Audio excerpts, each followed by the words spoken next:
नमस्कार किसान भाइयों, कृषि दर्शन कार्यक्रम में आपका स्वागत है। किसान भाइयों, किसी भी फसल में सामयिक प्रबंधन करना काफ़ी महत्वपूर्ण होता है। ऐसे में जो भी हमारे किसान भाई खीरा की खेती किए हुए हैं खरीफ में, वो सामयिक प्रबंधन के अंतर्गत कौन कौन सी संस्कृतियाँ अपनाएं और किन किन बातों का ध्यान रखें, इस विषय में विस्तार से बता रहा है हमारा आज का वृत्त चित्र।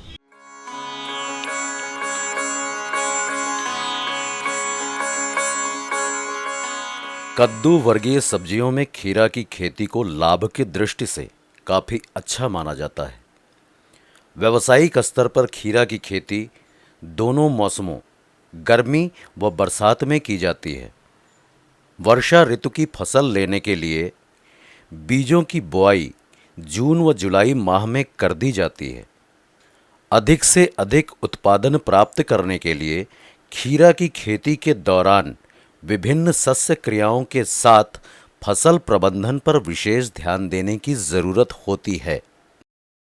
खीरा की अच्छी उपज के लिए मात्र उन्नत किस्मों की बुआई ही ज़रूरी नहीं है, बल्कि पौधों के बढ़ते क्रम में सामयिक कार्य एवं पोषक तत्वों का उचित प्रबंध किया जाना ज़रूरी है। पौधों के बढ़वार के क्रम में किए जाने वाले फसल प्रबंधन से पौधों का विकास तेजी से होता है और पौधे स्वस्थ रहते हैं। जब पौधे स्वस्थ रहते हैं तब फल भी स्वस्थ लगते हैं। वर्षा ऋतु में खीरा को ढूंढा बनाकर लगाया जाता है और पौधों के बढ़ने के क्रम में सहारा दिया जाता है, जिसके लिए ऊपर मचान बनाया जाता है जो लगभग 6 फुट ऊंचा होता है। ऊपर रस्सियों का जालनुमा तैयार किया जाता है। इस मचान से खीरे की बढ़वार और उपज दोनों पर बहुत अनुकूल प्रभाव पड़ता है। ये खरीफ की फसल है जो बरसात में बोया जाता है। बरसात में पानी की वजह से ये ज़मीन पे नहीं रहना चाहिए, इसके लिए हम ये मचान बनाते हैं और ये तार इस पे फैलाते हैं। तार पे ये सारे जो पौधे हैं, पौधों को रस्सी के सहारे बांधते हैं, क्योंकि अगर ये नीचे रहेगा तो इसके फल और फूल सब खराब हो जाएंगे, इसलिए मचान बनाना ज़रूरी है। जो मचान की ऊंचाई है वो 6 फीट होनी चाहिए और बांस से बांस की दूरी करीब 8 फीट होनी चाहिए।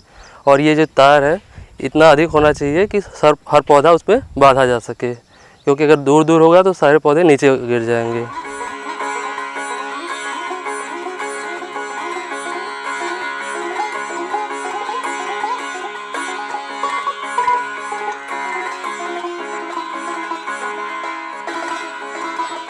खीरा की मांग हमेशा बनी रहती है।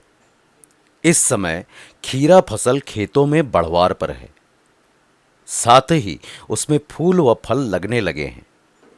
यही समय है जब खीरा की फसल में फसल प्रबंधन किया जाना चाहिए। उचित फसल प्रबंधन से उपज में बढ़ोतरी होती है, जिसके फलस्वरूप किसानों को ज़्यादा फायदा होता है। खीरा की यह फसल वर्षा ऋतु में ऊपर मचान पर होने की वजह से फल में पानी न लगने से फल सड़ता नहीं है और ना ही खराब होता है, बल्कि ऊपर लताएं होने की वजह से पौधों का तेजी से विकास होता है। पौध से पौध की दूरी भी 6 से 8 फुट की होने पर ऊपर घासों का फैलाव भी भली प्रकार होता है, जिसके फलस्वरूप उपज लगभग 1.5 गुना बढ़ जाती है। फसल सुरक्षा की दृष्टि से खेत के चारों ओर बाड़ लगाना चाहिए। बांस व रस्सी से ये बाड़ किनारे किनारे लगा देना चाहिए, जिससे चरने वाले जानवरों से फसल को बचाया जा सके। फसल की सुरक्षा की दृष्टि से फसल के चारों किनारे बाड़ लगाना जरूरी है, जिससे अन्य जानवर और नीलगाय, सांड, इन सब से बचाने के लिए बहुत ज़रूरी है। ये बांस से, कपड़े से, तार से, जो भी हमारे पास रहता है हम उसे लगाते हैं।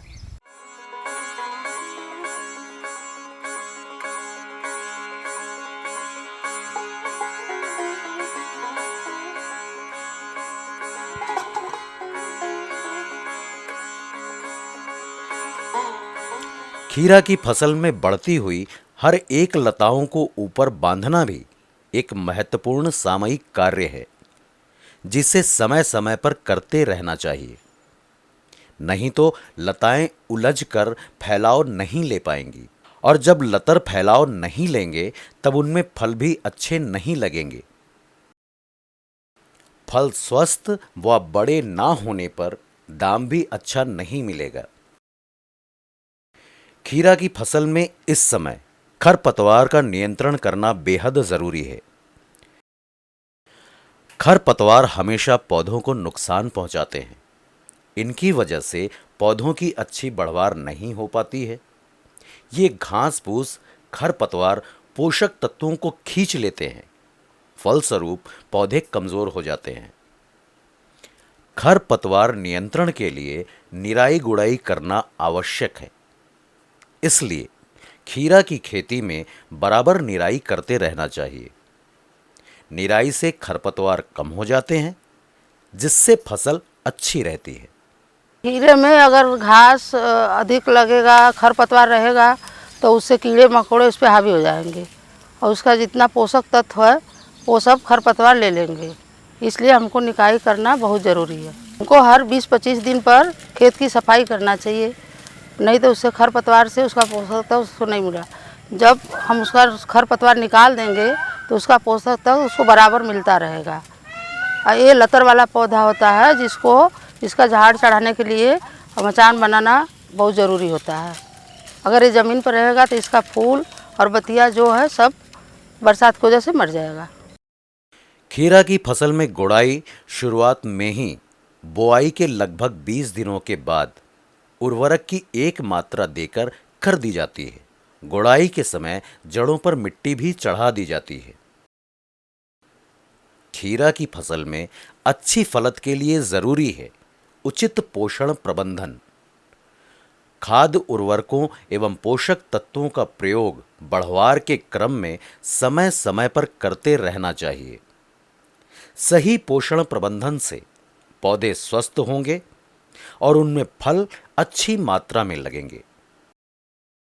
खीरा की फसल में संतुलित मात्रा में उर्वरकों का प्रयोग कल्ले फूटने, फूल लगने और फल लगने की अवस्था में अवश्य करना चाहिए। पौधा उगने लगता है तो जब 2 इंची 3 इंची का होता है तो उसमें पहले यूरिया देते हैं। उसके बाद और बढ़ता है तो उसके बाद फिर उसकी गुड़ाई उड़ाई करके वो गोबर की कंपोस्ट और डाई ये सब पोटास मिलाकर मतलब देते हैं। उसमें देकर उसको मट्टी उट्टी मतलब छापते हैं, वो जैसे गोलाकार में बना देते हैं। उसके बाद जब पौधा बढ़ने लगता है तो उसको फिर ऊपर छतरी उतरी बनाकर उसकी मतलब उस पर उसको चढ़ाते हैं झाड़ पर।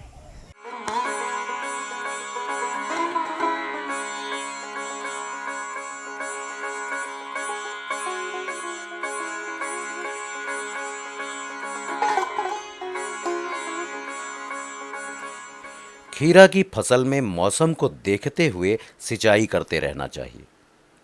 खीरा की फसल के लिए पानी सर्वाधिक महत्वपूर्ण है, क्योंकि खीरा के फल में 80% पानी होता है और पानी के माध्यम से पोषक तत्व पौधों में पहुंचते हैं।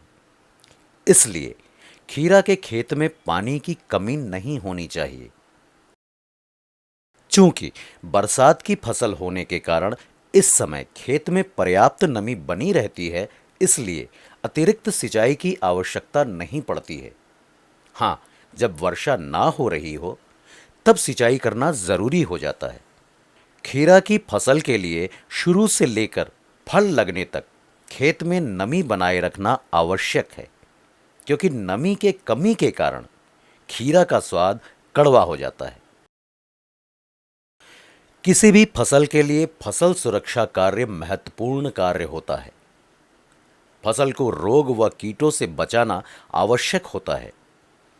खीरा की फसल में कुछ रोग व कीटों का प्रकोप देखा जाता है, जो पौधों के साथ फलों को भी नुकसान पहुंचाते हैं। इसलिए इनका रोकथाम जरूरी हो जाता है। लाल भृंग कीट पत्तियों को सर्वाधिक नुकसान पहुंचाता है, जिससे पत्तियों में छेद हो जाता है। हरे रंग का कीड़ा, जिसे किसान भाई ढोला भी कहते हैं, ये कीड़ा पहले पत्ती फिर तना को नुकसान पहुंचाता है, जिससे पौधा खराब हो जाता है।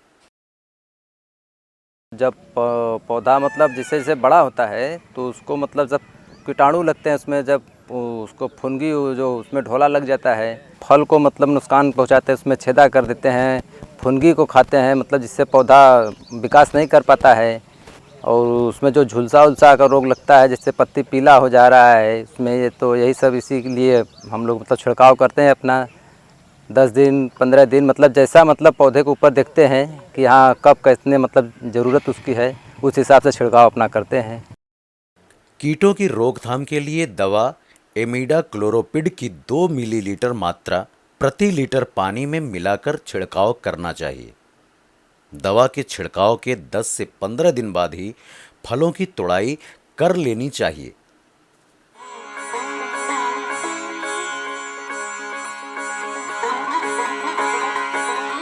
खीरा के पौधों में मोजैक वायरस के प्रकोप से पत्तियों में चितकबरे धब्बे बन जाते हैं और पत्तियों में सिकुड़न आ जाती है। इसके रोकथाम के लिए दवा कार्बेंडाजिम की 2 मिलीलीटर मात्रा प्रति लीटर पानी में मिलाकर छिड़काव करना चाहिए। खीरा कम लागत में अच्छी उपज देने वाली फसल है। यदि फसल की सही देखभाल, सामयिक कार्य और उचित प्रबंधन किया जाए तो किसान भाइयों को इस फसल से अच्छा लाभ प्राप्त हो सकता है। किसान भाइयों, तोरिया की उन्नत तकनीक से खेती करते समय कौन कौन सी उन्नतशील प्रजातियों का चयन करें, बीज दर कितनी मात्रा में रखें, खाद एवं उर्वरकों का प्रयोग कब और कितनी मात्रा में करें, इन तमाम बिंदुओं पर विस्तार से जानकारी दे रहे हैं काशी हिंदू विश्वविद्यालय कृषि विज्ञान संस्थान के कृषि विशेषज्ञ डॉक्टर राजेश कुमार सिंह। डॉक्टर साहब, तोरिया की उन्नतशील प्रजातियां कौन कौन सी हैं और उनकी क्या विशेषताएं हैं? तोरिया की जो प्रमुख इस क्षेत्र में जो मुख्य प्रजातियां हैं वो हैं टाइप 9, भवानी, पंत तोरिया 303, पंत तोरिया 30, पंत तोरिया 507। ये मुख्य प्रजातियां हैं जिनको हम सितंबर के प्रथम सप्ताह में बोना चाहिए। जो भवानी किस्म है उसको हम थोड़ा देर में भी बो सकते हैं, उसको हम द्वितीय पखवाड़े में भी बुआई करके उससे हम अच्छा उत्पादन प्राप्त कर सकते हैं। ये तो हुई अच्छी प्रजातियों की बात। डॉक्टर साहब, ये बताइए कि तोरिया की फसल में बीज की कितनी मात्रा रखें एवं बीज शोधन किस प्रकार से करें हमारे किसान भाई? तोरिया में जो है बीज की मात्रा की बात करें तो इसमें 4 किलोग्राम प्रति हेक्टेयर की दर से बीज जो है का दर रखा जाता है। और बीज शोधन से जो है हम बीज जनित रोग जैसे सफ़ेद गेरुई, तुलसियान रोग से मुक्ति प्राप्त कर सकते हैं, जिसके लिए हमको थीरम 2.5 ग्राम प्रति जो है केजी सीड, या अगर नहीं होने की अवस्था में मैंगो जेब 3 ग्राम प्रति केजी सीड का उपयोग करके बीज जनित रोगों से मुक्ति प्राप्त कर सकते हैं।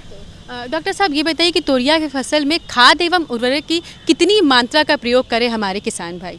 जहाँ तक खाद और उर्वरकों की बात है तो ये 90 दिन की फसल होती है, इसमें बहुत ज़्यादा खाद देना भी उचित नहीं है। जहाँ तक ये है प्रति हेक्टेयर के दर जो है 60 केजी नाइट्रोजन, आपको 30 केजी जो है फास्फोरस और 30 केजी पोटेशियम की ज़रूरत पड़ती है। ये 60 किलोग्राम जो नाइट्रोजन है इसकी आधी मात्रा बुआई के समय और बाकी बची शेष मात्रा जो है आप 30 से 35 दिन के बाद दे सकते हैं। तो डॉक्टर साहब, ये बताइए कि तोरिया को बोने की कौन सी उन्नत तकनीक हमारे किसान भाई अपनाएं? जहाँ तक उन्नतशील तरीका है, जनरली हम लोग जो है छिड़कवा विधि से करते हैं, जो कि सही नहीं होता है। इसलिए लाइन सोइंग, कतारों से बोना या लाइन से बोना ज़्यादा लाभप्रद होता है। कतारों के बीच की दूरी 30 सेंटीमीटर होनी चाहिए और जो है पौधों से पौधों की दूरी 10 से 15 सेंटीमीटर पर्याप्त होता है। तो डॉक्टर साहब, ये तो हुई बोने की उन्नत तकनीक। ये बताइए कि तोरिया की फसल में खरपतवार नियंत्रण किस तरह से करें हमारे किसान भाई? मुख्यतः इस तोरिया को 2 तरह से खरपतवार नियंत्रित करें। निराई की अवस्था में जो है हम कुछ अगर पहले मतलब खेत में कम अगर घास है तो हम निराई गुड़ाई के द्वारा निकाल देते हैं। अगर घासों की या खरपतवारों की संख्या ज़्यादा होती है तो पेंडीमिथिलीन एक दवा खरपतवार नियंत्रक है, जिसको हम 30 EC का होता है और 3.3 प्रति हेक्टेयर के दर से छिड़काव करके हम जो है खरपतवारों को आसानी से नियंत्रित कर सकते हैं। इसमें डॉक्टर साहब, तोरिया की फसल की उन्नतशील खेती किस तरह से करें हमारे किसान भाई, इस विषय में आपने हमारे किसानों को इतनी सारी जानकारियाँ दी, जिसके लिए आपका बहुत बहुत धन्यवाद। धन्यवाद। किसान भाइयों, इस समय धान की फसल में कौन कौन से रोगों के लगने की संभावना रहती है, उनके लक्षण क्या हैं और उसकी रोकथाम किस तरह से करें, इस विषय में जानकारी दे रहे हैं काशी हिंदू विश्वविद्यालय कृषि विज्ञान संस्थान के पादप रोग विशेषज्ञ डॉक्टर श्याम शरण बैस। डॉक्टर साहब, इस समय धान की फसल बढ़वार पर है, ऐसे में धान की फसल में रोगों के लगने की संभावना काफ़ी बढ़ जाती है, तो इस समय धान की फसल में किन किन रोगों के लगने की संभावना है, उनके लक्षण क्या हैं और उसकी रोकथाम किस तरह से करें हमारे किसान भाई?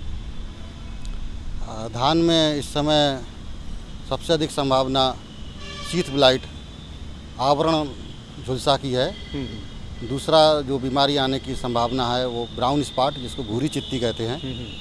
तीसरा राइस ब्लास्ट है, जिसको हम लोग झोंका रोग कहते हैं या प्रध्वंस रोग कहते हैं। और चौथी है इसमें बैक्टीरियल लीफ ब्लाइट, जिसको हम जीवाणुपर्ण झुलसा कहते हैं। और पांचवी डिजीज़ जो है वो न्यूट्रिशनल डिफिशिएंसी की है, जिसको हम खैरा डिजीज़ कहते हैं। तो सर, ये मतलब 5 जो है मुख्य बीमारियां इस समय लगने की संभावना रहती है। डॉक्टर साहब, जो पहली आप बीमारी बताए, जिसको शीत झुलसा या शीत ब्लास्ट कहते हैं, तो उनका किस तरह से पहचान करें हमारे किसान भाई और उसकी रोकथाम किस तरह से करें? आवरण झुलसा को किसान खेत में बड़ी आसानी से पहचान सकते हैं। तना के जहाँ जल स्तर होता है उस जगह पर अंडाकार धब्बे बनते हैं और इन धब्बों के बीच का भाग जो है वो स्लेटी कलर का होता है और चारों तरफ गहरे भूरे रंग का इसमें सर्किल बना होता है, किनारा होता है उसका। कभी कभी ये भूरे लाल रंग का भी हो जाता है। और ये अंडाकार धब्बे पूरे तने को चारों तरफ से घेर लेते हैं, जिसकी वजह से पौधा जो है वहाँ से टूट भी जाता है। और कभी कभी क्या होता है कि इसमें से बालियाँ नहीं निकलती हैं और बालियाँ जो निकलती हैं उसके दाने बड़ा बदरंग हो जाते हैं। इस तरह से काफ़ी नुकसान होता है। तो इसकी रोकथाम किस तरह से करें? इसकी रोकथाम के लिए पहले तो बीज का उपचार करना चाहिए शुरू में ही, जिसके लिए हम स्यूडोमोनास फ्लोरिसेंस 1 ग्राम प्रति किलोग्राम सीड के हिसाब से प्रयोग कर सकते हैं। इसके अलावा ट्राइकोडर्मा वो 4 ग्राम प्रति किलोग्राम के हिसाब से यूज कर सकते हैं। और जो जहाँ तक फालियर स्प्रे की बात है, छिड़काव की बात है, फफूंदी नाशक की, इस समय तो धान की फसल खड़ी है, हाँ, तो उसमें फफूंदी नाशक का हम लोग प्रयोग कर सकते हैं। इसमें मैंकोजेब है, डाइथेन M45 और एंडोफिल M45। इसकी 2.5 ग्राम दवा 1 लीटर पानी में के हिसाब से घोल बना लें। अगर 1 हेक्टर है तो 1000 लीटर प्रयोग करें, 1 एकड़ है तो 400 लीटर का घोल बनाना चाहिए और इसका छिड़काव कर दें। और इसका छिड़काव करें 10 से 15 दिन के अंतर पर करें, 2-3 छिड़काव करें। डॉक्टर साहब, जो चौथी और पांचवी बीमारी कौन सी है और उसकी जो है रोकथाम किस तरह से हमारे किसान भाई करें? इसमें जो नेक्स्ट है वो है आपका राइस ब्लास्ट, जिसको झोंका रोग कहते हैं। इसमें क्या होता है कि पत्तियों पर शंक्वाकार या आँख के आकार के या नाव के आकार के धब्बे बन जाते हैं। ये धब्बे बीच में राख जैसे दिखते हैं, उसमें होता है ब्राउन, लाइट ब्राउन कलर के होते हैं, हल्के भूरे रंग के होते हैं और चारों तरफ से उसमें भूरे रंग का जो है एक रिम बना रहता है और ये धब्बे पूरी पत्तियों पे बन जाते हैं। इसके अलावा इसकी एक दूसरी अवस्था होती है जिसको हम नेक ब्लास्ट कहते हैं, ग्रीवा झुलसा कहते हैं या गर्दन झुलसा कहते हैं। इसी तरह के धब्बे जब बालियों के आधार पे बनते हैं तो वहाँ से बालियाँ टूट जाती हैं और कभी इसके साथ साथ उपज है वो भी प्रभावित होता है। इसकी रोकथाम किस तरह से करें डॉक्टर साहब? इसकी रोकथाम के लिए हमको सीड ट्रीटमेंट करना है, बीज उपचार करना है। बेबिस्टीन से प्रयोग करेंगे, कैप्टान का जैसे कि हम पहले बताए हैं। और इसके अलावा इसमें बहुत ही इम्पॉर्टेंट फफूंदी नाशक है हिनोसान। हिनोसान को 1 ग्राम को 1 लीटर में प्रयोग करेंगे या आप बीम ट्राइसाइक्लाजोल वो भी आपका 1 ग्राम प्रति लीटर के हिसाब से घोल बनाकर उसका स्प्रे करेंगे। इस तरह से इस डिजीज़ को हम मैनेज कर सकते हैं। मतलब इस तरह से जो रोग हैं उनका जो है हमारे किसान भाई प्रबंधन कर सकते हैं। ठीक है डॉक्टर साहब, आप धान की फसल में किन किन रोगों के लगने की संभावना है और उसकी रोकथाम किस तरह से करें, इस विषय में हमारे किसान भाइयों को नीचे जानकारी दी। जानकारी देने बातचीत करने के लिए बहुत बहुत धन्यवाद। धन्यवाद। किसान भाइयों, इसी के साथ हमारा आज का एपिसोड यहीं संपन्न होता है। अगले एपिसोड में हम फिर मिलेंगे कुछ नई और महत्वपूर्ण जानकारियों के साथ। तब तक के लिए अनुमति दीजिए। नमस्कार।